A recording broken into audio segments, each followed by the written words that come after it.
India హృదయంలో, అడవులలో దాగి ఉన్న ఓ మహాపవిత్ర ప్రాంతం ఉంది. నదుల సందడి మధ్య, ఆ దేవతల అడుగులిచ్చిన భూమే శ్రీశైలం. శివుని ప్రేమను పొందేందుకు పార్వతీదేవి ఈ పర్వత ప్రాంతానికి వచ్చి, ఆత్మసంపూర్ణమైన తపస్సు చేసింది. ఆమె భక్తి కాంతివలె ప్రకాశించింది. ఆమె తపస్సుకు మెచ్చిన శివుడు, శరీరరూపంలో కాకుండా, ఒక అనంత జ్యోతిర్లింగంగా వెలుగుతూ భూమిని ఆశీర్వదించాడు. ఆ వెలుగులో పుట్టిన దేవుడు మల్లికార్జునుడు. మల్లిక పూల త్యాగం, అర్జునుని తేజస్సుతో ఆయన ఈ పర్వతాన్ని ఆశీర్వదించాడు. కైలాసం విడిచి కుమారస్వామి కౌంచ శిఖరానికి వెళ్లాడు. తల్లిదండ్రులు, ప్రేమతో అతనికి దగ్గరగా ఉండేందుకు ఈ ప్రాంతానికి వచ్చారు. వనవాస సమయంలో పాండవులు కూడా శ్రీశైలానికి వచ్చారు.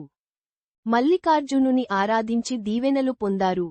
శాతవాహనులు మొదలు, చాళుక్యులు, కాకతీయులు, రెడ్డులు, విజయనగర రాజులు, అందరూ ఈ దేవాలయాన్ని నిర్మించి మహిమను పరిపూర్ణం చేశారు.